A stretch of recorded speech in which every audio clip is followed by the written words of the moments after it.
Financial statements அப்படிங்கிறது ஒரு company அவங்களோட அக்கௌண்டிங் டேட்டாலாம் ஒரு ஸ்டேட்மெண்ட் ஃபார்மேட்ல ப்ரிப்பேர் பண்ணுவாங்க. அதுதான் நம்ம ஃபினான்ஷியல் ஸ்டேட்மெண்ட்ஸ் அப்படின்னு சொல்லுவோம். ஏன் கம்பெனிஸ்க்கு இந்த ஃபினான்ஷியல் ஸ்டேட்மெண்ட்ஸ் தேவை அப்படின்னா, அவங்களோட ப்ராஃபிட்டபிலிட்டி அண்ட் ஃபினான்ஷியல் பொசிஷனை பத்தி இன்ஃபர்மேஷன் கொடுக்கறது தான் இந்த financial statements.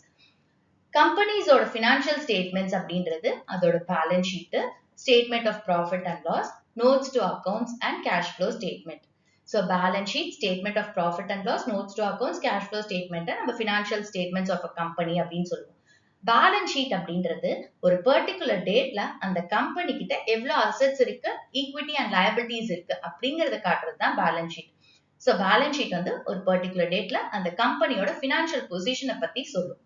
Statement of profit and loss அப்படின்றது ஒரு கம்பெனி ஒரு அக்கௌண்டிங் பீரியட்ல எவ்வளவு ப்ராஃபிட் ஏர்ன் பண்ணிருக்காங்க இல்ல லாஸ் இன்கர் பண்ணிருக்காங்க அப்படிங்கறத காட்டுறது தான் statement of profit and loss. Notes to accounts அப்படிங்கிறது இந்த பேலன்ஸ் ஷீட்டும் ஸ்டேட்மெண்ட் ஆஃப் ப்ராஃபிட் அண்ட் லாஸ்ல இருக்கிற ஐட்டம்ஸை பத்தி டீடைல்டா இன்ஃபர்மேஷன் கொடுக்கிறது தான் நோட்ஸ் டு அக்கவுண்ட்ஸ்.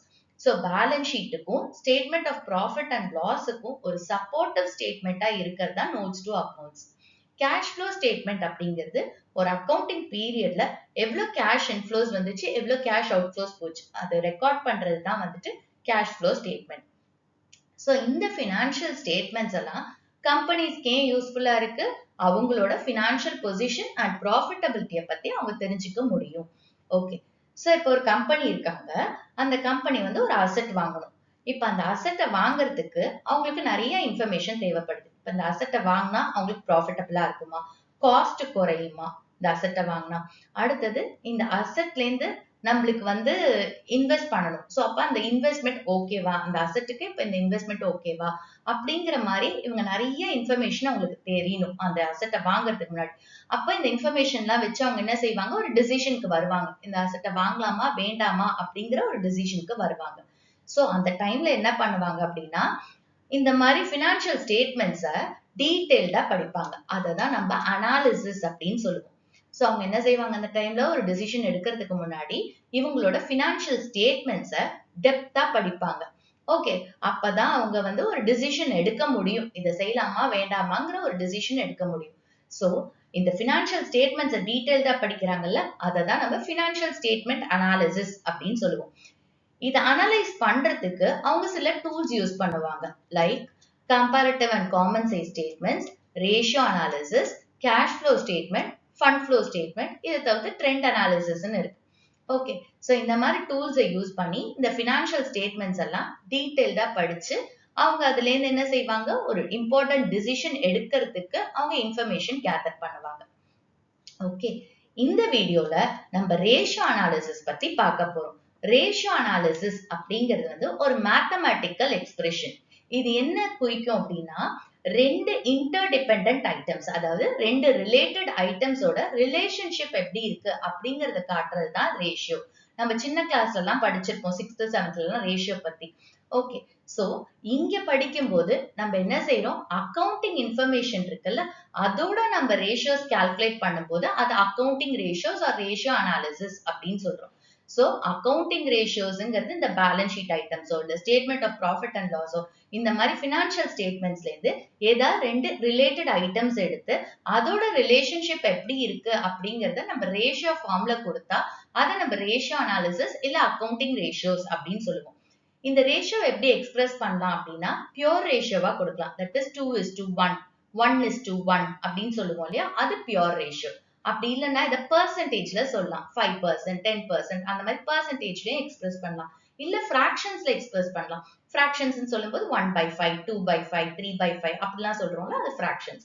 டைம்ஸ்ல சொல்லும்போது 10 டைம்ஸ், 7 டைம்ஸ் அந்த மாதிரி டைம்ஸ்ல எக்ஸ்பிரஸ் பண்ணலாம்.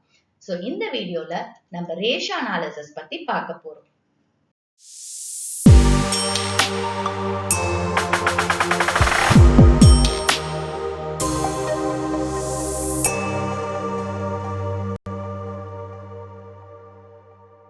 நிறைய ரேஷியோஸ் இருக்கு. அந்த ரேஷியோஸை நம்ம குரூப் பண்ணி 3 மெயின் ஹெட்டிங்ஸ்ல கிளாசிஃபை பண்றோம்.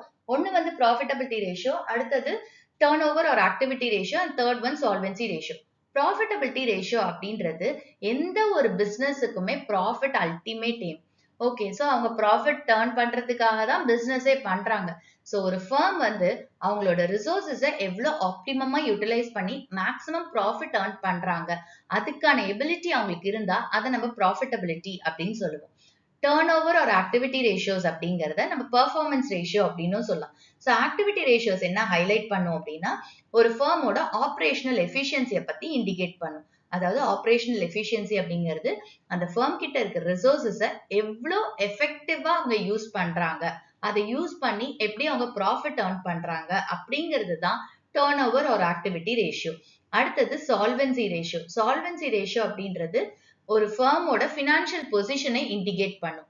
ஃபினான்ஷியல் பொசிஷன் அப்படின்றது அந்த ஃபர்மோட short term and long term சால்வென்சியை தான் நம்ம ஃபினான்ஷியல் பொசிஷன் அப்படின்னு சொல்லுவோம். ஸோ சால்வென்சி ரேஷியோல இருந்து நம்மளுக்கு என்ன தெரிய வரும் அப்படின்னா, இப்ப ஃபர்ம் கிட்ட ஷார்ட் டேர்ம் லயபிலிட்டிஸ் இருந்தா அந்த ஷார்ட் டேர்ம் லயபிலிட்டிஸ அவங்க மீட் அவுட் பண்றதுக்கான எபிலிட்டி இருக்கா. அதே மாதிரி லாங் டேர்ம் சால்வென்சி அப்படின்றது லாங் டேர்ம் லயபிலிட்டிஸ் இருந்தா அந்த லாங் டேர்ம் லயபிலிட்டிஸ அவங்களால மீட் அவுட் பண்ற எபிலிட்டி இருக்கா அப்படிங்கறத காட்டுறதுதான் இந்த solvency ratio.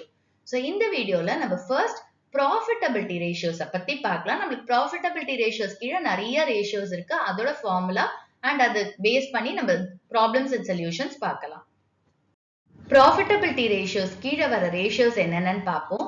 Return on investment, cross profit ratio, operating profit ratio, expenses ratio, net profit ratio, earnings per share, price earnings per share, payout ratio, retained earnings ratio, interest cover or fixed charges cover ratio, dividend yield ratio. So இந்த ratios எல்லாம் profitability ratios கீழ வரும். இத பத்தி நம்ம டீடைல்டா பார்க்க போறோம். இதோட ஃபார்முலாஸ் பார்க்க போறோம் and இதோட சம்ஸும் நம்ம பார்க்க போறோம். ப்ராஃபிட்டபிலிட்டி ரேஷியோல ஃபர்ஸ்ட் நம்ம ரிட்டர்ன் ஆன் இன்வெஸ்ட்மெண்ட் பார்க்கலாம். ரிட்டர்ன் ஆன் இன்வெஸ்ட்மெண்ட்டை நம்ம ரிட்டர்ன் ஆன் கேபிட்டல் எம்ப்ளாய்டு அப்படின்னு சொல்லலாம். கேபிட்டல் எம்ப்ளாய்டு அப்படிங்கிறது ஒரு கம்பெனி அவங்களோட கேபிட்டலை எவ்வளோ யூஸ் பண்ணியிருக்காங்களோ அதை கேபிட்டல் எம்ப்ளாய்டு அப்படின்னு சொல்லுவோம். ஸோ கம்பெனிஸ் வந்து எங்கேருந்து கேபிட்டல் ரைஸ் பண்ணுவாங்க? ஷேர் ஹோல்டர்ஸ் ஃபண்ட்ஸ் அண்ட் டெட்லேருந்து. ஷேர் ஹோல்டர்ஸ் ஃபண்ட்ஸ் அப்படிங்கிறது equity share capital, preference share capital, reserves and surplus. டெட்ஸ்ங்கிறது லாங் டேர்ம் போரிங்ஸ். அப்ப இந்த ஷேர் ஹோல்டர்ஸ் ஃபண்ட்ஸை நம்ம ஓனர்ஸ் ஃபண்ட்ஸ் அப்படின்னு சொல்லுவோம். அந்த டெட்டை கிரெடிட்டார்ஸோட ஃபண்ட்ஸ் அப்படின்னு சொல்லுவோம். கிரெடிட்டார்ஸ்ங்கிறது யார் கடன் கொடுத்துருக்காங்களோ கம்பெனிக்கு அவங்க கிரெடிட்டார்ஸ் அப்படின்னு சொல்லுவோம்.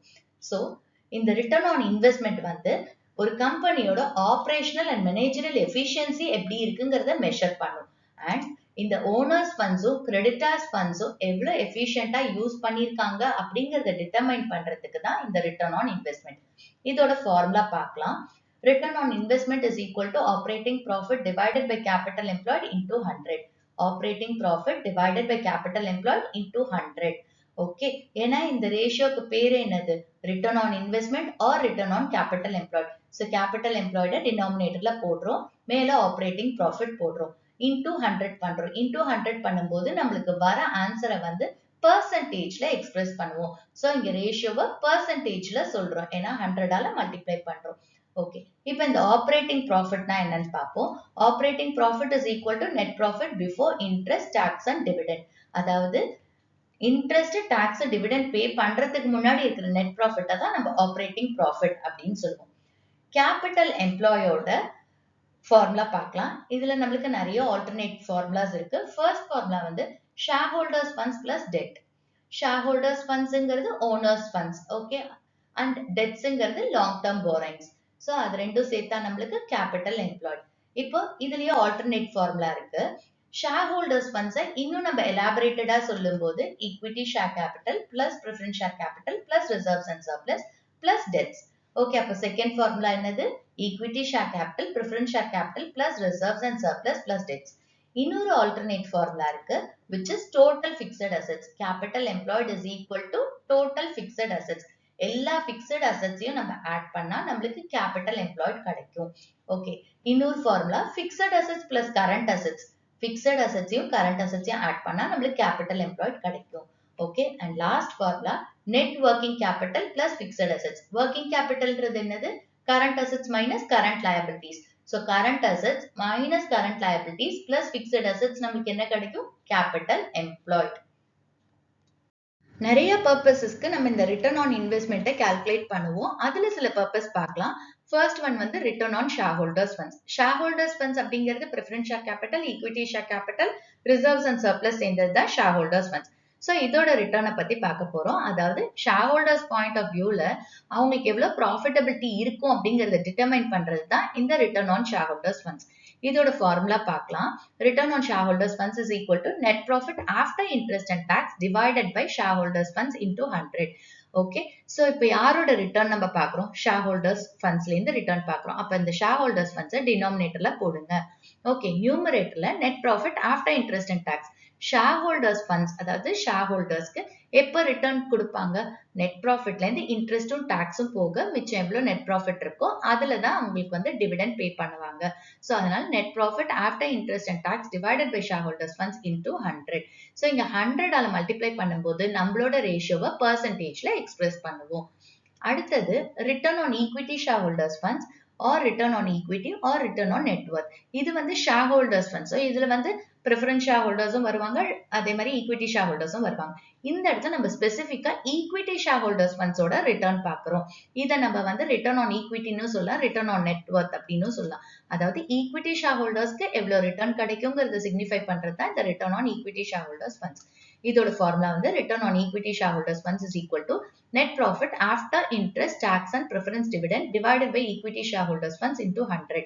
So இங்க பாருங்க, இந்த ஃபார்முலால பாத்தீங்கன்னா net profit after interest and tax போட்டிருக்கோம். இந்த இடத்துல அதே போட்டுட்டு preference dividendம் போட்டிருக்கோம். ஏன் அப்படின்னா எப்பவுமே net profitல இருந்து interest tax போனதுக்கு அப்புறம் மிச்சம் இருக்கிற net profitல தான் வந்து dividend pay பண்ணுவாங்க. ஓகே, அந்த டிவிடெண்ட ஃபர்ஸ்ட் பிரெஃபரன்ஸ் ஷேர் ஹோல்டர்ஸ்க்கு பே பண்ணிட்டு மிச்சம் இருக்கிற நெட் ப்ராஃபிட் தான் ஈக்விட்டி ஷேர் ஹோல்டர்ஸ்க்கு டிவிடெண்டா பே பண்ணுவாங்க. ஓகே, சோ ஃபர்ஸ்ட் நெட் ப்ராஃபிட்ல இருந்து இன்ட்ரெஸ்ட் டாக்ஸ் போக ஒரு நெட் ப்ராஃபிட் இருக்கும். அந்த நெட் ப்ராஃபிட்ல பிரெஃபரன்ஸ் ஷேர் ஹோல்டர்ஸ்க்கு டிவிடெண்ட் பே பண்ணுவாங்க. சோ அந்த நெட் ப்ராஃபிட்ல இருந்து பிரெஃபரன்ஸ் ஷேர் ஹோல்டர்ஸ்க்கு டிவிடெண்ட் பே பண்ணனும், மிச்சம் இருக்கிற நெட் ப்ராஃபிட்ல இருந்து தான் வந்துட்டு ஈக்விட்டி ஷேர் ஹோல்டர்ஸ்க்கு டிவிடெண்ட் பே பண்ணுவாங்க. சோ அதனால இங்க ஈக்விட்டி ஷேர் ஹோல்டர்ஸோட ரிட்டர்ன் நம்ம பார்க்கும்போது இந்த இடத்துல என்ன செய்யறோம்? Net profit after interest, tax and preference dividend அப்படி நியூமரேட்டர்ல போடுறோம். டிவைடட் பை இங்க யாரோட ரிட்டர்ன் பார்க்கிறோம்? Equity share holders funds. So அதனால ஈக்விட்டி ஷேர் ஹோல்டர்ஸ் ஃபண்ட்ஸ் டினாமினேட்டர்ல போடுங்க இன்டூ 100. சோ அகைன் நம்மளுக்கு ரேஷியோவை பெர்சன்டேஜ்ல எக்ஸ்பிரஸ் பண்ணுவோம். Third one return on total assets. Return on total assets அப்படிங்கிறது டோட்டல் அசெட்ஸ்ல இருந்து எவ்வளவு ப்ரொடக்டிவிட்டி வரும் அப்படிங்கறத சிக்னிஃபை பண்றது தான் ரிட்டர்ன் ஆன் டோட்டல் அசெட்ஸ். இதோட ஃபார்முலா வந்து net profit after interest and tax divided by total assets into 100. net profitல இருந்து இன்ட்ரெஸ்டும் டாக்ஸும் போக மிச்ச net profit divided by total assets into 100. So இங்க இதோட ரிட்டர்ன் பார்க்கிறோம் டோட்டல் அசெட்ஸ். சோ அத டினாமினேட்டர்ல போட்டுக்கோங்க. நியூமரேட்டர்ல net profit after interest and tax. So இந்த இடத்துல எல்லாம் பாத்தீங்கன்னா காமனா net profit after interest and tax நியூமரேட்டர்ல போடுறோம். அண்ட் டினாமினேட்டர்ல எதுக்கான ரேஷியோ கண்டுபிடிக்கிறோமோ அதை டினாமினேட்டர்ல போட்டிருக்கோம். சோ இங்க ஷேர் ஹோல்டர்ஸ் ஃபண்ட்ஸ். சோ அதனால இங்க ஷேர் ஹோல்டர்ஸ் ஃபண்ட்ஸ் டினாமினேட்டர். இங்க ஈக்விட்டி ஷேர் ஹோல்டர்ஸ் ஃபண்ட்ஸோட ரிட்டர்ன். சோ இங்க வந்து ஈக்விட்டி ஷேர் ஹோல்டர்ஸ் ஃபண்ட்ஸ் டினாமினேட்டர்ல போட்டிருக்கோம். அடுத்து இங்க total assets. So total assets டினாமினேட்டர்ல போட்டிருக்கோம். ஓகே, இந்த ஈக்விட்டி ஷேர் ஹோல்டர்ஸ் ஃபண்ட்ஸ்ல மட்டும் தான் நம்ம பிரெஃபரன்ஸ் டிவிடெண்டையும் நம்ம சேர்த்துக்கிறோம் ஃபார்முலால. அதாவது net profit after interest, tax and preference dividend. Okay, so இந்த பர்பஸ்க்கெல்லாம் நம்ம வந்து ரிட்டர்ன் ஆன் இன்வெஸ்ட்மெண்ட்டை யூஸ் பண்றோம். ப்ராஃபிட்டபிலிட்டி ரேஷியோல நெக்ஸ்ட் நம்ம பார்க்க போறது gross profit ratio. Gross profit ratio நம்ம gross margin or trading margin ratio அப்படின்னு சொல்லலாம். அதாவது கிராஸ் ப்ராஃபிட் அப்படிங்கிறது சேல்ஸுக்கும் டைரக்ட் காஸ்ட்டுக்கும் உள்ள டிஃபரன்ஸை தான் நம்ம கிராஸ் ப்ராஃபிட் அப்படின்னு சொல்லுவோம். அண்ட் கிராஸ் ப்ராஃபிட் ரேஷியோ வந்து கிராஸ் ப்ராஃபிட்டுக்கும் நெட் சேல்ஸ்க்கும் உள்ள ரிலேஷன்ஷிப்பை எக்ஸ்பிளைன் பண்ணுது. ஓகே, ஸோ ஃபார்முலா வந்து gross profit ratio is equal to gross profit divided by net sales into 100.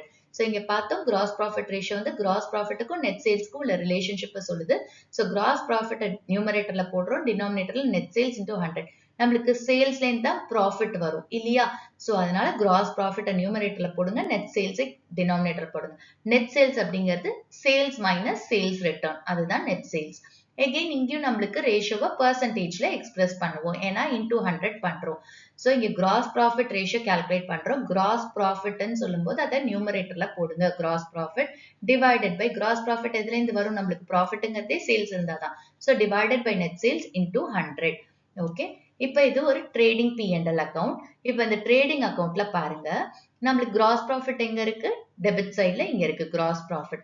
Okay, எதுல இருந்து நம்மளுக்கு இந்த கிராஸ் ப்ராஃபிட் வருது? இந்த சேல்ஸ் இதெல்லாம் மைனஸ் பண்ணதுல இருந்து தான் நம்மளுக்கு கிராஸ் ப்ராஃபிட் வருது. அப்ப சேல்ஸ்ல இருந்து நம்ம இந்த டைரக்ட் காஸ்ட் எல்லாத்தையும் மைனஸ் பண்ணா நம்மளுக்கு கிடைக்கிறது என்னது? Gross profit. அப்ப இந்த சேல்ஸுக்கும் கிராஸ் ப்ராஃபிட்டுக்கும் உள்ள ரிலேஷன்ஷிப்பை சொல்றது தான் கிராஸ் ப்ராஃபிட் ரேஷியோ. ப்ராஃபிட்டபிலிட்டி ரேஷியோல நெக்ஸ்ட் நம்ம பார்க்க போறது ஆப்ரேட்டிங் ரேஷியோ. ஆப்ரேட்டிங் ரேஷியோ அப்படின்றது ப்ரொடக்ஷன், சேல்ஸ், டிஸ்ட்ரிபியூஷன்லேருந்து வர எக்ஸ்பெண்டிச்சரை மெஷர் பண்றது தான் operating ratio. So operating ratio வந்து டோட்டல் ஆப்ரேட்டிங் எக்ஸ்பென்சஸ்க்கும் சேல்ஸுக்கும் உள்ள ரிலேஷன்ஷிப்பை சொல்றது தான் ஆப்ரேட்டிங் ரேஷியோ. ஓகே, ஸோ இதோட ஃபார்முலா வந்து operating ratio is equal to cost of sales plus operating expenses divided by net sales into 100.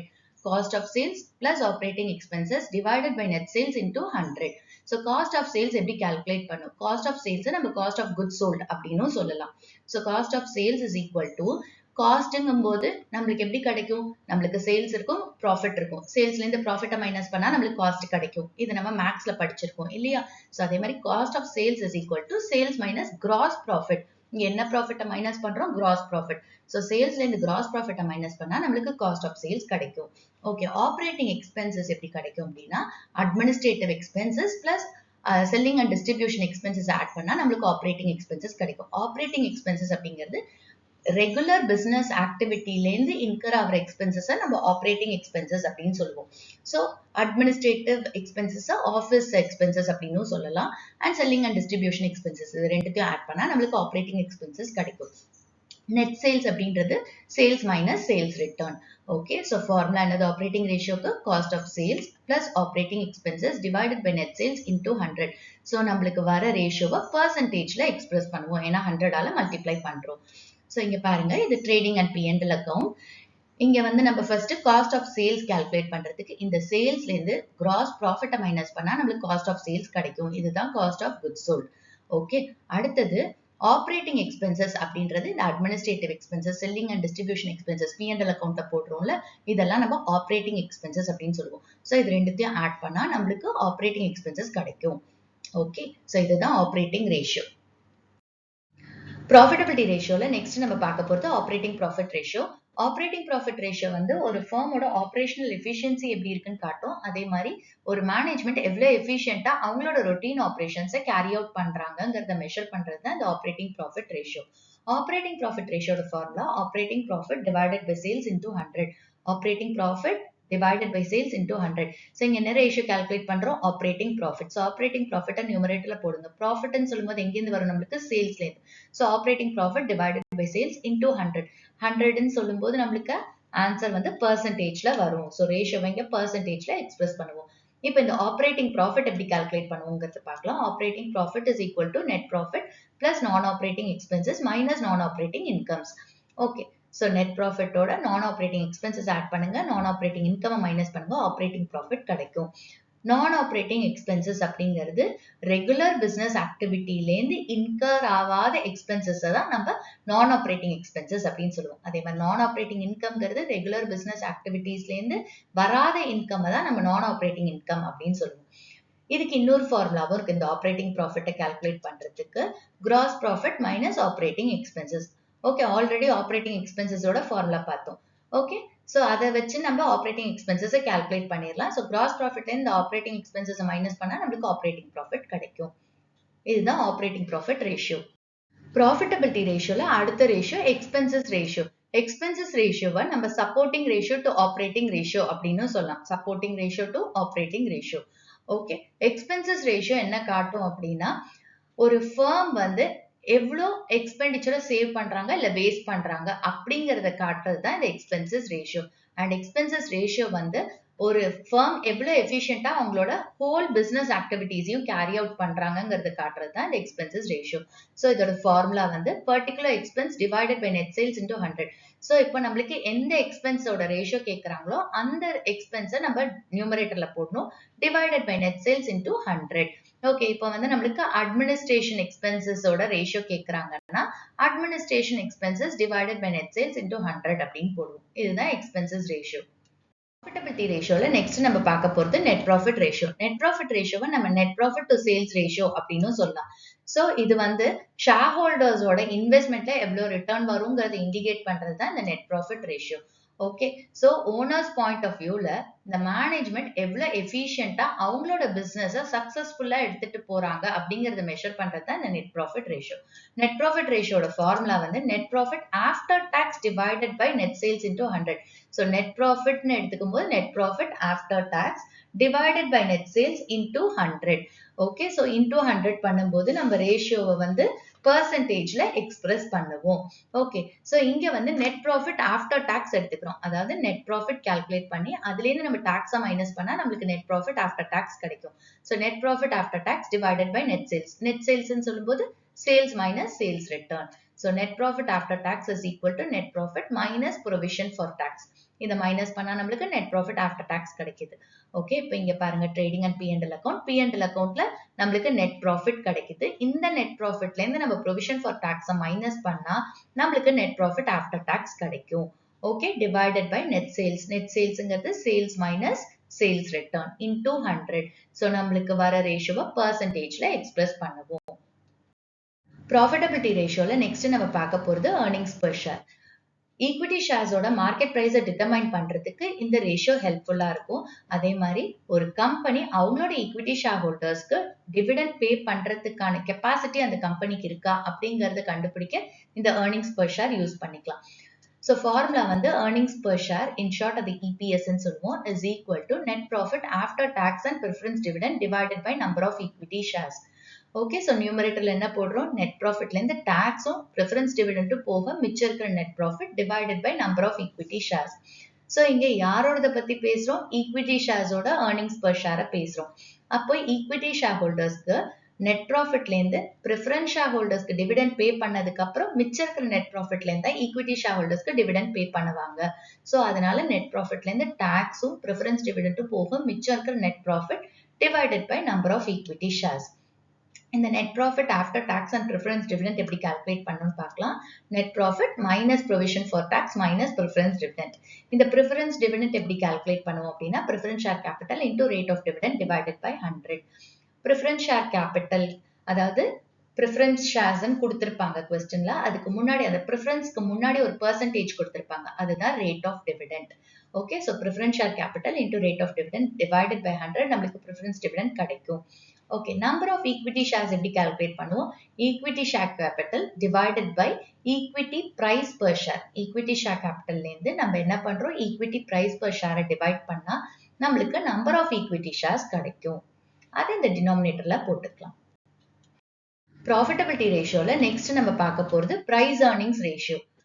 இது யாருக்கு யூஸ்ஃபுல்லா இருக்கும் அப்படின்னா இன்வெஸ்டர்ஸ்க்கு. ஸோ இன்வெஸ்டர்ஸ் வந்து ஒரு பர்டிகுலர் மார்க்கெட் பிரைஸ்ல ஒரு கம்பெனியோட ஈக்விட்டி ஷேர்ஸ்ல இன்வெஸ்ட் பண்ணலாமா வேண்டாமா அப்படிங்கறத டிசைட் பண்றதுக்கு தான் இந்த price earnings ratio. Okay, so formula வந்து price earnings ratio is equal to market price per equity share divided by earnings per equity share.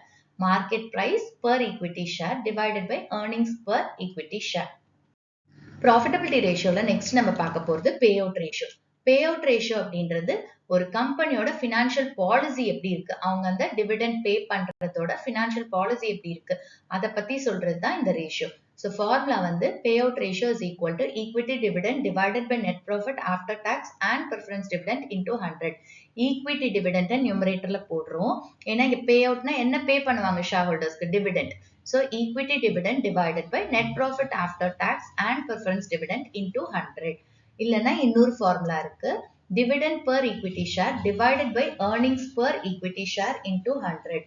Dividend per equity share divided by earnings per equity share into 100. So dividend நம்ம என்ன பண்றோம்? நியூமரேட்டர்ல போடுறோம். Okay, இங்க வந்து net profit after tax and preference dividend denominatorல போடுறோம். இந்த இடத்துல earnings per equity share denominatorல போடுறோம். ப்ராஃபிட்டபிலிட்டி ரேஷியோல நெக்ஸ்ட் நம்ம பார்க்க போறது retained earnings ratio. Retained earnings அப்படிங்கிறது ஒரு கம்பெனி டிவிடெண்ட் டிக்ளேர் பண்றதுக்கு முன்னாடி அவங்களோட நெட் ப்ராஃபிட்ல இருந்து ஒரு பெர்சன்டேஜ ரீடைன் பண்ணிக்கணும். அதை தான் நம்ம ரீடைன்ட் earnings அப்படின்னு சொல்லுவோம். ஸோ இது வந்து மேண்டேட்ரி, எந்த கம்பெனிஸ்க்குமே இது வந்து மேண்டேட்ரி.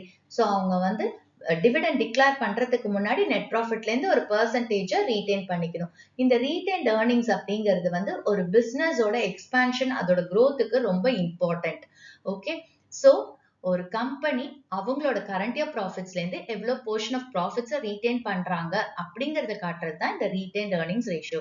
ரீடைன்ட் ஏர்னிங்ஸ் ரேஷியோட formula retained earnings divided by net profit after tax and preference dividend into 100. retained earnings divided by net profit after tax and preference dividend into 100. இதுக்கு இன்னொரு ஃபார்முலா இருக்கு, which is retained earnings per equity share divided by earnings per equity share into 100. so நம்ம வந்து ரேஷியோவை பெர்சன்டேஜ்ல இங்க கொடுப்போம், ஏன்னா into 100 பண்றோம். Okay, so retained earnings ratio வந்து retained earnings, இங்க retained earnings ratio கண்டுபிடிக்கணுமா, சோ இத நியூமரேட்டர்ல போடுங்க. retained earnings divided by net profit after tax and preference dividend. net profitல இருந்து tax and preference dividend போக மிச்ச net profit into 100. இல்லனா இன்னொரு ஃபார்முலா என்னது, retained earnings per equity share divided by earnings per equity share into 100. profitability ratioல next நம்ம பார்க்க போறது interest cover or fixed charges cover.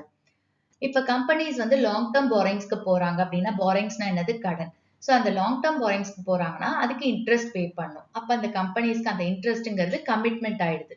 So இந்த ரேஷியோ என்ன காட்டுது அப்படின்னா, கம்பெனிஸ் வந்து அந்த இன்ட்ரெஸ்ட் கமிட்மெண்ட்டை பே பண்றதுக்கான எபிலிட்டி இருக்கா அப்படிங்கறத இந்த ரேஷியோ காட்டுது. அதே மாதிரி ஃபியூச்சர்ல இந்த கம்பெனிஸ் வந்து அடிஷனல் ஃபண்ட்ஸ் ரேஸ் பண்றதுக்கான கெப்பாசிட்டி இருக்கா அப்படிங்கிறது இந்த ரேஷியோ காட்டும்.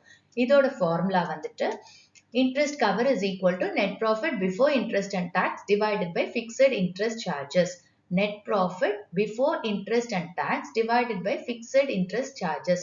so fixed interest charges தான் அந்த இன்ட்ரெஸ்ட் எவ்வளோங்கிறது, அந்த கடனுக்கு எவ்வளவு இன்ட்ரெஸ்ட் பே பண்றாங்கிறது தான் இந்த fixed interest charges. இங்க மேல என்ன போடுறோம், net profit before interest and tax, அதாவது இன்ட்ரெஸ்ட் அண்ட் டாக்ஸ் பே பண்றதுக்கு முன்னாடி இருக்கிற நெட் ப்ராஃபிட். ஏன்னா நெட் ப்ராஃபிட்ல இருந்தா அவங்க இந்த இன்ட்ரெஸ்ட் டாக்ஸ் இதெல்லாம் பே பண்ணும் இல்லையா. அப்ப அந்த நெட் ப்ராஃபிட்னால இவங்க வந்து இந்த இன்ட்ரெஸ்ட் கமிட்மெண்ட்ஸை மீட் அவுட் பண்ண முடியுமா அப்படிங்கறத இந்த ரேஷியோ சொல்லுது. So net profit before interest and tax divided by fixed interest charges. நம்மளுக்கு வர ரேஷியோவை டைம்ஸ்ல சொல்லுவோம், 5 times 3 times அந்த மாதிரி சொல்லுவோம். ஃபிக்ஸட் இன்ட்ரெஸ்ட் சார்ஜஸ் எப்படி கால்குலேட் பண்ணுவோம், long term debts into rate of interest by 100.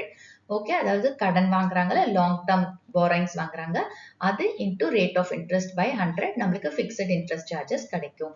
இந்த ரேஷியோ யாருக்கு யூஸ்ஃபுல்லா இருக்கும் அப்படின்னா, டிபென்ச்சர் ஹோல்டர்ஸ்க்கும் லாங் டர்ம் லோன்ஸ் கொடுக்குறாங்கல்ல அவங்களுக்கும், அந்த லெண்டர்ஸ்க்கும்.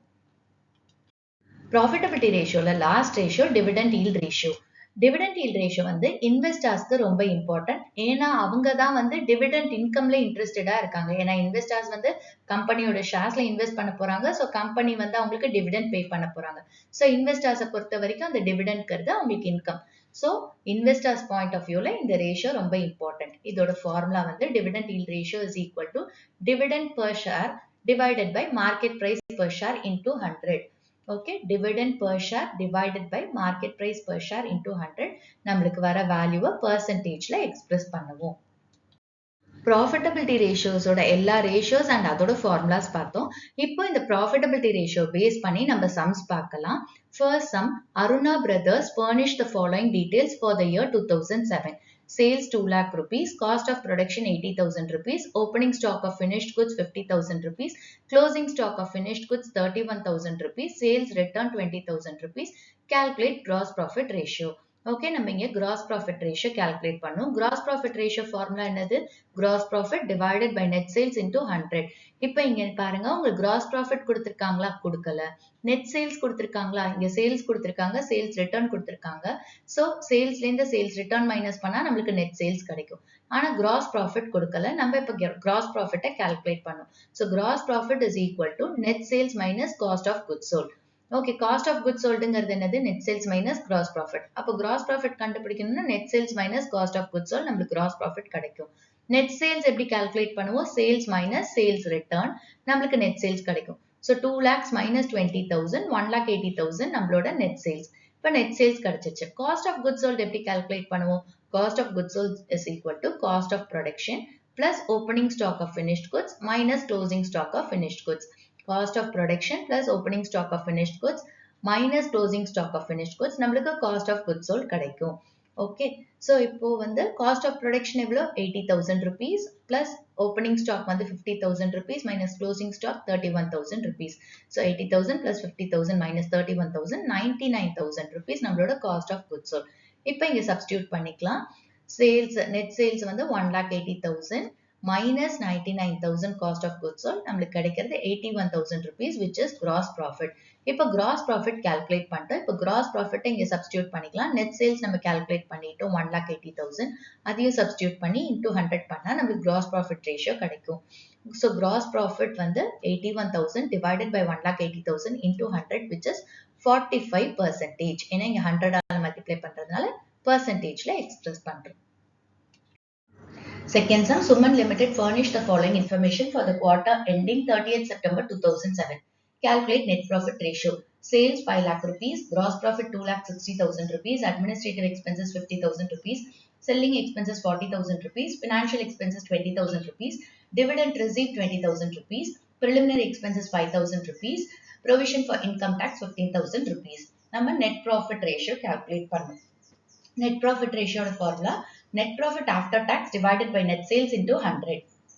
Okay, net profit ல இருந்து tax minus பண்ணதுக்கு அப்புறம் வருதுதான் net profit after tax. அதை numeratorல போடுறோம், net sales denominatorல போடுறோம். net salesங்கிறது sales minus sales return. இந்த questionல பாத்தீங்கன்னா நம்மளுக்கு sales மட்டும் தான் கொடுத்திருக்காங்க, sales return கொடுக்கல. So இந்த sales 5 lakhs உமே net sales ன்னு எடுத்துக்கிறோம். Okay, into 100. So நம்மளுக்கு வர ரேஷியோவை percentageல கொடுப்போம். இப்போ நம்ம இந்த net profit after tax calculate பண்ணோம். இங்க நமக்கு provision for income tax கொடுத்துட்டாங்க. ஓகே, ஆனா net profit கொடுக்கல. நம்ம gross profit தான் கொடுத்திருக்காங்க, net profit கொடுக்கல. நம்ம தான் net profit கண்டுபிடிக்கணும். So net profit after tax நம்ம சேர்த்து கண்டுபிடிச்சிடலாம். So இப்போ உங்களோட trading and P&L account ஞாபகம் வச்சுக்கோங்க. நம்ம என்ன செய்வோம், gross profit trading accountல இருந்து P&L accountக்கு credit sideல transfer பண்ணுவோம் இல்லையா? So gross profit P&L accountோட credit sideல வரும். P&L accountல எல்லா இன்கம்ஸையும் கிரெடிட் சைட்ல போடுவோம், எக்ஸ்பென்சஸ் எல்லாத்தையும் டெபிட் சைட்ல போடுவோம். ஓகே, சோ அப்ப என்ன செய்வோம், இந்த கிராஸ் ப்ராஃபிட்டோட எல்லா இன்கம்ஸையும் ஆட் பண்ணி எக்ஸ்பென்சஸை மைனஸ் பண்ணா நம்மளுக்கு என்ன கிடைக்கும், நெட் ப்ராஃபிட் கிடைக்கும். ஓகே, இங்க நம்மளுக்கு தேவை net profit after tax. So இதே மாதிரி நெட் ப்ராஃபிட்டை கண்டுபிடிச்சிட்டு அதுல இந்த ப்ரொவிஷன் ஃபார் இன்கம் டாக்ஸை மைனஸ் பண்ணா நம்மளுக்கு நெட் ப்ராஃபிட் ஆஃப்டர் டாக்ஸ் கிடைக்கும். சோ இப்ப இங்க பாருங்க, net profit after tax is equal to நம்ம இப்ப என்ன பண்ணும், கிராஸ் ப்ராஃபிட்டை ஆட் பண்ணணும். அதுக்கப்புறமா டிவிடெண்ட் ரிசீவ்ட் இருக்கு இல்லையா, அது இன்கம் தானே, கிரெடிட் சைட்ல போடுவோம்ல P&L அக்கௌண்ட்ல. சோ அதை ஆட் பண்ணிக்கோங்க. மற்றது எல்லாமே எக்ஸ்பென்சஸ், அந்த எக்ஸ்பென்சஸ் எல்லாம் மைனஸ் பண்ணுங்க. Administrative expenses minus selling expenses minus financial expenses minus preliminary expenses, அப்புறமா ப்ரொவிஷன் ஃபார் டாக்ஸ் இன்கம் டாக்ஸையும் நம்ம மைனஸ் பண்ணா நம்மளுக்கு நெட் ப்ராஃபிட் ஆஃப்டர் டாக்ஸ் கிடைக்கும். ஓகே, சோ ப்ரொவிஷன் ஃபார் டாக்ஸையும் மைனஸ் பண்ணிக்கிறோம். So gross profit add dividend received less administrative expenses less selling expenses less financial expenses less preliminary expenses less provision for tax. So இப்போ gross profit ஓட income add பண்றோம், dividend received, மத்த எல்லா எக்ஸ்பென்சஸையும் minus பண்றோம். இது வரைக்கும் minus பண்ணா நமக்கு நெட் ப்ராஃபிட் கிடைக்கும். அந்த நெட் ப்ராஃபிட்ல provision for income tax minus பண்ணா நம்மளுக்கு நெட் ப்ராஃபிட் ஆஃப்டர் டாக்ஸ் கிடைக்கும். So இப்போ வேல்யூஸை சப்ஸ்டிட்யூட் பண்ணிக்கலாம். gross profit 2,60,000 rupees, dividend received வந்து 20,000 rupees, administrative expenses 50,000 rupees, selling expenses 40,000 rupees, financial expenses 20,000 rupees, preliminary expenses 5,000 rupees and provision for income tax 50,000 rupees. So இதெல்லாம் add பண்ணி இதை minus பண்ணா நமக்கு கிடைக்கிறது 1,50,000 rupees. இதுதான் நம்மளோட net profit after tax. இப்போ இங்க சப்ஸ்டிட்யூட் பண்ணிக்கலாம். 1,50,000 rupees divided by sales வந்து 5 lakh rupees into 100 கிடைக்கிற வேல்யூ 30%. இதுதான் நம்மளோட ratio, net profit ratio 30%. Third sum, Ajanta Limited provides the following accounting data for the year ending 31st March 2007 and requests you to ascertain operating ratio and operating profit ratio. Sales 20 lakh rupees, gross profit 8 lakh rupees, office expenses 60,000 rupees, selling expenses 40,000 rupees, financial expenses 30,000 rupees, loss on sale of plant 4,000 rupees, interest received on investment 5,000 rupees, net profit 6,71,000 rupees. So கொடுத்திருக்கிற data வச்சு நம்ம operating ரேஷியோவும் operating profit ரேஷியோவும் calculate பண்ணணும். First நம்ம operating ratio போடலாம். Operating ரேஷியோட formula cost of sales plus operating expenses divided by net sales into 100. Cost of sales plus operating expenses divided by net sales into 100. Cost of sales இங்க கொடுக்கல, நம்ம கண்டுபிடிக்கணும். So cost of sales நம்ம cost of goods sold அப்படின்னு சொல்லலாம். Cost எப்படி கிடைக்கும்? சேல்ஸ்ல இருந்து நம்ம ப்ராஃபிட்டை மைனஸ் பண்ணா காஸ்ட் கிடைக்கும். இது மேக்ஸ்ல படிச்சிருக்கோம். சோ இங்க வந்து அதே மாதிரி தான் சேல்ஸ்ல இருந்து நம்ம ஒரு ப்ராஃபிட்டை மைனஸ் பண்ணா காஸ்ட் ஆஃப் சேல்ஸ் கிடைக்கும். அது என்ன ப்ராஃபிட்னா கிராஸ் ப்ராஃபிட். சோ சேல்ஸ்ல இருந்து கிராஸ் ப்ராஃபிட்டை மைனஸ் பண்ணா நம்மளுக்கு cost of sales or cost of goods sold கிடைக்கும். சேல்ஸ் அப்படின்றது எவ்வளோ? 20 lakh rupees, gross profit 8 lakhs. So 20 lakhs minus 8 lakhs, 12 lakh rupees நம்மளோட காஸ்ட் ஆஃப் சேல்ஸ். அடுத்தது ஆப்ரேட்டிங் எக்ஸ்பென்சஸ். ஆப்ரேட்டிங் எக்ஸ்பென்சஸ் அப்படிங்கிறது ஒரு பிசினஸ் ரெகுலர் பிசினஸ் ஆக்டிவிட்டீஸ்ல இருந்து வர எக்ஸ்பென்சஸ் நம்ம ஆப்ரேட்டிங் எக்ஸ்பென்சஸ் அப்படின்னு சொல்லுவோம். ஸோ இங்க எதெல்லாம் ஆப்ரேட்டிங் எக்ஸ்பென்சஸ் அப்படிங்கறத ஐடென்டிஃபை பண்ணுவோம். ஆஃபீஸ் எக்ஸ்பென்சஸ் ரெகுலர் பிசினஸ் ஆக்டிவிட்டில இருந்து வருதான் ஆஃபீஸ் எக்ஸ்பென்ஸ். செல்லிங் எக்ஸ்பென்ஸ் ப்ராடக்ட்டை சேல் பண்ணணும். அப்ப சேல் பண்றதுக்கு செல்லிங் எக்ஸ்பென்சஸ் இன்கர் ஆகும். ஸோ சேல்ஸுங்கிறது ரெகுலர் பிசினஸ் ஆக்டிவிட்டி. ஸோ அதோட எக்ஸ்பென்சஸை நம்ம வந்து ஆப்ரேட்டிங் எக்ஸ்பென்ஸ் அப்படின்னு சொல்லுவோம். அடுத்தது ஃபினான்ஷியல் எக்ஸ்பென்ஸ். ஃபினான்ஷியல் எக்ஸ்பென்ஸ் அப்படின்றது வந்து ஆப்ரேட்டிங் எக்ஸ்பென்ஸ் கிடையாது. இது non operating expenses. Okay, regular business ஆக்டிவிட்டிலேருந்து இந்த எக்ஸ்பென்ஸ் வராது. இதை நம்ம வந்து நான் ஆப்ரேட்டிங் எக்ஸ்பென்சஸ் அப்படின்னு சொல்லுவோம். ஃபார் எக்ஸாம்பிள், பாரோ பண்ணியிருக்காங்க பணம், அதுக்கு இன்ட்ரெஸ்ட் பே பண்ணும். ஸோ அது வந்து ஃபினான்ஷியல் எக்ஸ்பென்சஸ். பாரோயிங்ஸ் அப்படிங்கிறது ரெகுலர் பிசினஸ் ஆக்டிவிட்டி கிடையாது. கேபிட்டல் தேவை, அதனால பாரோ பண்ணியிருக்காங்க. ஓகே, ஸோ இது வந்து ரெகுலர் பிசினஸ் ஆக்டிவிட்டி கிடையாது. இது நான் ஆப்ரேட்டிங் எக்ஸ்பென்சஸ் அப்படின்னு சொல்லுவோம். Next loss on sale of plant. ஒரு பிளான்ட்டை வித்திருக்காங்க, அதுல இருந்து லாஸ் வருது. இதுவும் நான் ஆப்ரேட்டிங் எக்ஸ்பென்ஸ். இது ஆப்ரேட்டிங் எக்ஸ்பென்ஸ் கிடையாது. ஏன்னா அந்த கம்பெனியோட மெயின் பிசினஸ் அப்படின்றது அவங்க வந்து குட்ஸை பர்ச்சேஸ் பண்ணி குட்ஸை சேல் பண்றாங்க. பிளான்ட்டை வாங்கி பிளான்ட்டை விற்கல. ஸோ அதனால இது வந்துட்டு non operating expenses. Regular business ஆக்டிவிட்டில இருந்து இந்த எக்ஸ்பென்ஸ் வராது. Next interest received on investments. இந்த கம்பெனி வேற ஏதோ ஒரு கம்பெனியோட ஷேர்ஸ்லயோ இல்ல வேற ஏதோ இன்வெஸ்ட்மெண்ட் பண்ணி வச்சிருக்காங்க, அதுல இருந்து இன்ட்ரெஸ்ட் வருது. ஸோ இன்வெஸ்ட்மெண்ட்ஸ் எப்ப பண்ணுவாங்க? அவங்க கிட்ட சர்ப்ளஸா பணம் இருக்கும்போது தான் இன்வெஸ்ட் பண்ணுவாங்க. ஸோ இந்த இன்ட்ரெஸ்ட் ரிசீவ்ட் வந்து நான் ஆப்ரேட்டிங் இன்கம். அவங்களோட ரெகுலர் பிசினஸ்ல இருந்து வர இன்கம் கிடையாது. நம்மளுக்கு ரெகுலர் பிசினஸ்ல இருந்து வர இன்கம் அப்படின்றது சேல்ஸை தான் நம்ம சொல்லுவோம். ஸோ இந்த இன்ட்ரெஸ்ட் ரிசீவ்ட் ஆன் இன்வெஸ்ட்மெண்ட்ஸ் அப்படின்றது வந்து நான் ஆப்ரேட்டிங் இன்கம். ஸோ இப்போ இங்க வந்து நம்ம ஆப்ரேட்டிங் எக்ஸ்பென்சஸ் தான் தேவை. இங்க எது ஆப்ரேட்டிங் எக்ஸ்பென்சஸ்? ஆஃபீஸ் எக்ஸ்பென்சஸும் செல்லிங் எக்ஸ்பென்சஸும். So office expenses plus selling expenses operating expenses கிடைக்கும். இப்போ இந்த ஆஃபீஸ் எக்ஸ்பென்சஸ் எவ்வளோ? 60,000 and selling expenses 40,000. So 60,000 plus 40,000, 1 lakh rupees operating expenses. இப்போ நம்ம காஸ்ட் ஆஃப் சேல்ஸ் கண்டுபிடிச்சிட்டோம், ஆப்ரேட்டிங் எக்ஸ்பென்சஸ் கண்டுபிடிச்சிட்டோம். நெட் சேல்ஸுக்கு இங்க சேல்ஸ் மட்டும் தான் இருக்கு, சேல்ஸ் ரிட்டர்ன் கொடுக்கல. ஸோ இந்த சேல்ஸே தான் நம்மளுக்கு நெட் சேல்ஸ். ஓகே, இப்போ சப்ஸ்டியூட் பண்ணா நம்மளுக்கு ஆப்ரேட்டிங் ரேஷியோ கிடைக்கும். Okay, so cost of sales 12 lakh rupees plus operating expenses 1 lakh rupees divided by net sales 20 lakh rupees into 100. So நம்மளுக்கு கிடைக்கிற ரேஷியோ எவ்வளோ? 65%. இந்த 100 ஆல மல்டிப்ளை பண்றதுனால வேல்யூவை நம்ம பெர்சன்டேஜ்ல சொல்றோம். ஓகே, அடுத்தது நம்ம ஆப்ரேட்டிங் ப்ராஃபிட் ரேஷியோ கால்குலேட் பண்ணோம். ஆப்ரேட்டிங் ப்ராஃபிட் ரேஷியோட formula operating profit divided by net sales into 100. Operating profit divided by net sales into 100. நம்மளுக்கு சேல்ஸ் தெரியும் 20 lakh rupees. ஆப்ரேட்டிங் ப்ராஃபிட்டை நம்ம கால்குலேட் பண்ணோம். So operating profit is equal to gross profit minus operating expenses. Okay, so gross ப்ராஃபிட்ல இருந்து operating எக்ஸ்பென்சஸை minus பண்ணா நம்மளுக்கு கிடைக்கிறது operating profit. Okay, so gross profit எவ்வளோ இங்க கொடுத்துருக்காங்க? 8 lakh rupees. ஆப்ரேட்டிங் எக்ஸ்பென்சஸ் இங்க 1 lakh rupees கண்டுபிடிச்சோம். So 8 lakhs minus 1 lakh 7 lakh rupees வந்து ஆப்ரேட்டிங் ப்ராஃபிட். இப்போ நீங்க சப்ஸ்டியூட் பண்ணா நம்மளுக்கு ஆப்ரேட்டிங் ப்ராஃபிட் ரேஷியோ கிடைக்கும். ஆப்ரேட்டிங் ப்ராஃபிட் எவ்வளோ? 7 lakh rupees divided by sales வந்து 20 lakh rupees into 100. So 35% வந்து operating profit ratio. Fourth sum, following is the P&L account of a company for the year ending 31/12/2000. நம்மளுக்கு இங்க trading account and P&L அக்கௌண்டோட items கொடுத்திருக்காங்க, gross profit கொடுத்திருக்காங்க, net profit கொடுத்திருக்காங்க. நம்ம என்ன கால்குலேட் பண்ணோம்? Gross profit ratio, net profit ratio, operating profit ratio. So first நம்ம கிராஸ் ப்ராஃபிட் ரேஷியோ கால்குலேட் பண்ணலாம். கிராஸ் ப்ராஃபிட் ரேஷியோட formula gross profit divided by net sales into 100. இங்க நம்மளுக்கு கிராஸ் ப்ராஃபிட் கொடுத்திருக்காங்க, சேல்ஸும் கொடுத்திருக்காங்க. ஸோ இதை சப்ஸ்டியூட் பண்ணா நம்மளுக்கு கிராஸ் ப்ராஃபிட் ரேஷியோ கிடைக்கும். So gross profit 2,01,000 rupees divided by sales 5,60,000 rupees into 100. நம்மளுக்கு கிடைக்கிறது 35.89%. இதுதான் gross profit ratio. Next, net profit ratio. Net profit ratio ஓட formula net profit after tax divided by net sales into 100. Okay, net profit ratioக்கு நம்ம net profit after tax எடுத்துக்கணும். இங்க net profit கொடுத்திருக்காங்க, but டாக்ஸை பத்தி எந்த இன்ஃபர்மேஷனும் கொடுக்கல. ஸோ டாக்ஸை நம்ம நில்லுன்னு எடுத்துக்கிறோம். அப்ப நெட் ப்ராஃபிட் மைனஸ் 0 வந்து நெட் ப்ராஃபிட் அமௌண்டே தான் வரும். ஸோ நியூமரேட்டர்ல இந்த நெட் ப்ராஃபிட்டே போடுறோம். Divided by sales 5,60,000 into 100. So net profit ratio எப்படி கால்குலேட் பண்றோம்? 80,000 divided by 5,60,000 into 100, 14.29% net profit ratio. அடுத்தது operating ratio. Operating ratio formula cost of sales plus operating expenses divided by net sales into 100. Cost of sales எப்படி calculate பண்ணுவோம்? Sales minus gross profit.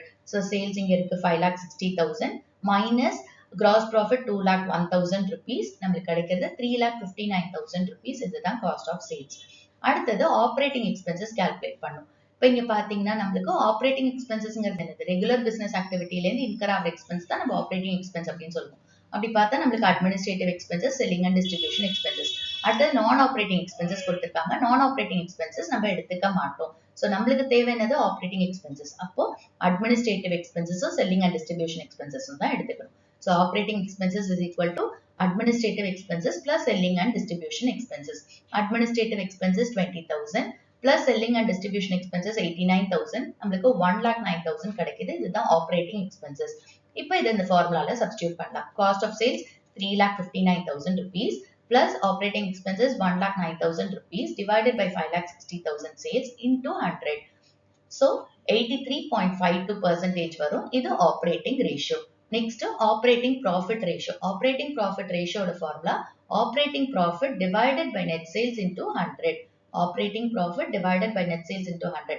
நம்ம இப்போ operating profit கண்டுபிடிக்கணும். Operating profitங்கிறது gross profitல இருந்து operating expenses minus பண்ணா operating profit கிடைக்கும். So நம்மளுக்கு gross profit இங்க தெரியும் 2,01,000 rupees. Operating expenses 1,09,000 rupees. So 2,01,000 rupees minus 1,09,000 rupees, 92,000 rupees operating profit. இப்போ இதை இங்க சப்ஸ்டிட்யூட் பண்ணிக்கலாம். Operating profit 92,000 rupees divided by sales 5,60,000 rupees into 100. So 16.43% on the operating profit ratio. Fifth sum, Jasmine Manufacturing Company has drawn up the following P&L account for the year ended 31st March 1986. நம்மளுக்கு trading and P&L account கொடுத்திருக்காங்க. அதுல gross profit and net profitம் கொடுத்திருக்காங்க. நம்ம என்ன calculate பண்ணோம்? Operating ratio, operating profit ratio, gross profit ratio, selling and distribution expenses ratio, administrative expenses ratio. So first நம்ம operating ratio போடலாம். Operating ratio ஓட formula cost of sales plus operating expenses divided by net sales into 100. Cost of sales நம்ம calculate பண்ணோம். So cost of salesங்கிறது என்னது? Sales minus gross profit. Sales எவ்வளவு கொடுத்திருக்காங்க? 1,64,000 rupees minus gross profit 52,000 rupees. நம்மளுக்கு கிடைக்கிறது 1,12,000 rupees. இது நம்மளோட cost of sales. Next operating expenses calculate பண்ணும். So இங்க பாத்தீங்கன்னா selling and distribution expenses கொடுத்திருக்காங்க, administrative expenses கொடுத்திருக்காங்க, general expenses. General expenses அப்படின்றது regular business activityல incur ஆகிற expense தான். So இந்த மூணுத்தையும் எடுத்துக்கணும். இங்க வந்து value of furniture lost by fire. Lost by fireங்கிறது abnormal losses. இதெல்லாம் எடுத்துக்க கூடாது. இது வந்து operating expenseல இருந்து வரது கிடையாது. So அதனால இது எடுத்துக்க கூடாது. நம்ம வந்து selling and distribution expenses, administrative expenses and general expenses மட்டும் தான் எடுத்துக்கணும். இந்த operating expenses calculate பண்ண. So operating expenses is equal to administrative expenses plus selling and distribution expenses plus general expenses. So selling distribution expenses எவ்வளோ? 4,000 rupees plus administrative expenses 22,800 rupees plus general expenses 1,200 rupees which is 28,000 rupees. இது நம்மளோட operating expenses. இப்போ formulaல substitute பண்ணிக்கலாம். Cost of sales வந்து 1,12,000 rupees plus operating expenses 28,000 rupees divided by sales வந்து 1,64,000 into 100. So நம்மளுக்கு கிடைக்கிறது வந்து 85.37%. இதுதான் நம்மளோட operating ratio. Okay. Next வந்து operating profit ratio calculate பண்ணலாம். அதோட formula operating profit divided by net sales into 100. Operating profit நம்ம calculate பண்ணோம். Operating profitங்கிறது gross profit minus operating expenses. Gross profit இங்க 52,000 rupees இருக்கு. Operating expenses இங்க calculate பண்ணியிருக்கோம் 28,000 rupees. So 52,000 minus 28,000 which is 24,000 rupees. இப்போ இதை formulaல substitute பண்ணிக்கலாம். Operating profit 24,000 divided by sales 1,64,000 into 100. நம்மளுக்கு கிடைக்கிறது 14.63% which is operating profit ratio. Gross profit ratio calculate பண்ணலாம். Gross profit ratio ஓட formula gross profit divided by net sales into 100. So gross profit எவ்வளோ? 52,000 divided by net sales வந்து 1,64,000 into 100 பண்ணா நம்மளுக்கு gross profit ratio கிடைக்கும். So 52,000 divided by 1,64,000 into 100 which is 31.71% நம்மளோட gross profit ratio. அடுத்தது selling and distribution expenses ratio போட போறோம். So selling and distribution expenses ratio is equal to selling and distribution expenses divided by net sales into 100. Okay, இங்க எந்த expense பத்தி கொடுத்திருக்காங்களோ அந்த எக்ஸ்பென்ஸை நியூமரேட்டர்ல போடுவோம், divided by net sales into 100ன்னு பண்ணுவோம். So selling and distribution expenses எவ்வளோ இருக்கீங்க 4000 டிவைடட் பை நெட் சேல்ஸ்ங்கிறது 1,64,000. ஸோ சப்ஸ்டியூட் பண்ணிக்கலாம். 4000 divided by 1,64,000 into 100 நம்மளுக்கு கிடைக்கிறது 2.44%. அடுத்தது administrative expenses ratio. Administrative expenses ratio is equal to administrative expenses divided by net sales into 100. So administrative expenses எவ்வளோ 22,800 divided by net sales எவ்வளோ கொடுத்திருக்காங்க 1,64,000 into 100 பண்ணா நம்மளுக்கு administrative expenses ratio கிடைக்கும். So 22,800 divided by 1,64,000 into 100, 13.90% administrative expenses ratio. Sixth sum, compute payout ratio and retained earnings ratio from the following data. Net profit 10,000 rupees, provision for tax 5,000 rupees, preference dividend 2,000 rupees, number of equity shares 3,000, dividend per equity share 40 paise. Okay, so நம்மளுக்கு இப்ப என்ன கொடுத்திருக்காங்க, net profit, provision for tax, preference dividend, number of equity shares and dividend per equity share கொடுத்திருக்காங்க. இதுல இருந்து நம்ம payout ratio and retained earnings ratio calculate பண்ணோம். So first நம்ம payout ratio calculate பண்ணலாம். Payout ratio ஓட formula equity dividend divided by net profit after tax and preference dividend into 100. இப்போ equity dividend நம்ம calculate பண்ணுவோம். equity dividend எப்படி calculate பண்ணுவோம், நம்மளுக்கு இங்க number of equity shares கொடுத்திருக்காங்க, அதே மாதிரி ஒரு equity share ஓட dividend எவ்வளோன்னு கொடுத்திருக்காங்க. அப்ப number of equity shares into dividend per equity share நம்மளுக்கு equity dividend கிடைக்கும். So number of equity shares 3,000 into equity dividend per equity share 0.40. So 3,000 into 0.40, 1,200 rupees வந்து equity dividend. Next நம்ம net profit after tax and preference dividend calculate பண்ணும். இங்க net profit கொடுத்திருக்காங்க. net profitல இருந்து நம்ம provision for taxையும் preference dividendையும் minus பண்ணா நம்மளுக்கு கிடைக்கிறது net profit after tax and preference dividend. So net profit minus provision for tax minus preference dividend. Net profit வந்து 10,000 minus provision for tax 5,000 minus preference dividend 2,000. So நம்மளுக்கு கிடைக்கிறது 3,000 rupees, which is net profit after tax and preference dividend. இப்போ formulaல எல்லாத்தையும் substitute பண்ணிக்கலாம். Equity dividend வந்து 1,200 divided by net profit after tax and preference dividend 3,000 rupees into 100. So நம்மளுக்கு கிடைக்கிறது 40%. இதுதான் payout ratio. Next நம்ம retained earnings ratio calculate பண்ணும். Retained earnings ratio is equal to retained earnings divided by net profit after tax and preference dividend into 100. இப்போ retained earnings நம்ம calculate பண்ணும். Retained earnings அப்படிங்கிறது net profit after tax and preference dividend லேந்து equity dividendயும் minus பண்ணா நம்மளுக்கு retained earnings கிடைக்கும். Okay, so net profit minus tax minus preference dividend minus equity dividend நம்மளுக்கு retained earnings கிடைக்கும். So net profit எவ்வளோ 10,000 rupees minus tax 5,000 minus preference dividend 2,000 minus equity dividend நீங்க calculate பண்ணிருக்கோம் 1,200. So இதெல்லாம் நம்ம minus பண்ணா நம்மளுக்கு 1,800 கிடைக்கும். Okay, so retained earnings 1,800. Net profit after tax and preference dividend already calculate பண்ணிருக்கோம் 3,000 rupees. So இதை substitute பண்ணிக்கலாம். Retained earnings 1,800 divided by net profit after tax and preference dividend 3,000 into 100, 60% வருது. இதுதான் நம்மளோட retained earnings ratio. Seventh sum, the capital of Everest Company is as follows. 9% preference shares of 10 rupees each 3 lakh rupees, equity shares of 10 rupees each 8 lakh rupees, total 11 lakh rupees. The accountant has ascertained the following information. Profit after tax at 60%, 2,70,000 rupees. Depreciation 60,000 rupees. Equity dividend paid 20%. Market price of equity shares 40 rupees. You are required to compute the following, showing the necessary working. Dividend yield on equity shares, earnings per share and price earnings per share. So questionல கொடுத்திருக்கிற டேட்டாலேருந்து நம்ம வந்து dividend yield on equity shares, earnings per share and price earnings per share calculate பண்ணோம். First நம்ம dividend yield ratio calculate பண்ணலாம். Formula வந்து dividend per share divided by market price per share into 100. Dividend per share நம்ம calculate பண்ணுவோம். Dividend per share is equal to issue price of equity share. Issue price of equity shareங்கிறது இந்த 10 rupees into equity dividend 20% கொடுத்திருக்காங்கல்ல. So 10 rupees into 20%, 2 rupees dividend per equity share. Market price per share வந்து நம்மளுக்கு இங்க கொடுத்துட்டாங்க 40 rupees. So இதை substitute பண்ணிக்கலாம். 2 divided by 40 into 100, 5% வந்து dividend yield ratio. Next வந்து earnings per share calculate பண்ணும். earnings per share ஓட formula net profit after tax and preference dividend divided by number of equity shares. net profit after tax and preference dividend இங்க நம்மளுக்கு கொடுத்திருக்கிறது net profit after tax கொடுத்துட்டாங்க. இதுல இருந்து நம்ம preference dividendயும் minus பண்ணணும். ஓகே, சோ அப்ப ப்ரிஃபரன்ஸ் டிவிடெண்ட் கால்குலேட் பண்ணுவோம். ப்ரிஃபரன்ஸ் டிவிடெண்ட் எப்படி கால்குலேட் பண்ணுவோம்னா, ப்ரிஃபரன்ஸ் ஷேர் கேபிட்டல் 3 lakhs இருக்குல்ல, அதுல இங்க 9% கொடுத்திருக்காங்க பாருங்க. ப்ரிஃபரன்ஸ் ஷேர்ஸ் முன்னாடி ஒரு பெர்சன்டேஜ் கொடுத்திருக்காங்கல்ல, இதுதான் dividend rate. Okay, so 3 lakhs into 9% நம்ம பண்ணா நம்மளுக்கு 27,000 rupees வரும். இதுதான் நம்மளோட ப்ரிஃபரன்ஸ் டிவிடெண்ட். ஓகே, அடுத்தது number of equity shares calculate பண்ணுவோம். number of equity shares is equal to equity share capital divided by issue price. equity share capital ங்கிறது இந்த 8 lakh rupees divided by issue price 10 rupees. Okay, so அப்ப நம்மளுக்கு number of equity shares கிடைக்கும், which is equal to 8 lakhs divided by 10, which is 80,000 shares. Okay, the number of equity shares. So அதனால sharesல சொல்றோம். இப்ப net profit after tax அப்படின்றது எவ்வளோ? 2,70,000. அதுல இருந்து நம்ம என்ன மைனஸ் பண்ணோம்? preference dividend 27,000 மைனஸ் பண்ணோம். So 2,70,000 minus 27,000 divided by number of equity shares எவ்வளோ? 80,000. Okay, which is equal to 2,43,000 divided by 80,000. 3.04 rupees. earnings per share. அதாவது நம்ம earnings பத்தி பேசுறோம், அதனால இங்க rupeesல சொல்றோம். 3.04 rupees இது earnings per share. Next வந்து price earnings per share calculate பண்ணும். formula வந்து market price per share divided by earnings per share. market price per share அப்படின்றது இங்க நம்மளுக்கு தெரியும் 40 rupees. earnings per shareங்கிறது இங்க கண்டுபிடிச்சிட்டோம் 3.04.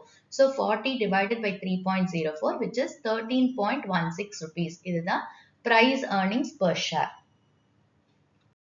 Eighth sum, from the following you are required to calculate return on capital employed, return on shareholders funds. Share capital 8 lakh rupees, reserves 2 lakh rupees, 8% debentures 2 lakh rupees, creditors 1,60,000 rupees, total assets 13,60,000 rupees, profit before tax and interest 2,96,000 rupees, profit after tax 1,40,000 rupees. நம்ம இதுல இருந்து என்ன calculate பண்ணும்? return on capital employed and return on shareholders funds calculate பண்ணும். So first number return on capital employed போடலாம். return on capital employed நம்ம return on investment அப்படின்னு சொல்லலாம். Okay, so formula வந்து operating profit divided by capital employed into 100. Okay, operating profit அப்படின்றது net profit before tax and interest தான் நம்ம operating profit அப்படின்னு சொல்லுவோம். So இங்க operating profit ஓட value 2,96,000 rupees. அடுத்தது capital employed. capital employed அப்படின்றது shareholders funds plus debt. shareholders funds அப்படிங்கிறது இங்க என்ன கொடுத்திருக்காங்க? share capitalலும் reservesம். so share capitalலும் reservesம் add பண்ணா நம்மளுக்கு shareholders funds கிடைக்கும். debt அப்படிங்கிறது இங்க debentures. so இதை substitute பண்ணிக்கலாம். share capital 8 lakh rupees plus reserves 2 lakh rupees plus debentures 2 lakh rupees. so 12 lakh rupees வந்து capital employed. okay, இப்போ operating profit தெரியும், capital employed தெரியும். so formulaல substitute பண்ணிப்போம். operating profit 2,96,000 rupees divided by capital employed 12 lakh rupees into 100. so நம்மளுக்கு கிடைக்கிறது 24.67%. இதுதான் return on investment or return on capital employed. அடுத்தது return on shareholders funds calculate பண்ணலாம்.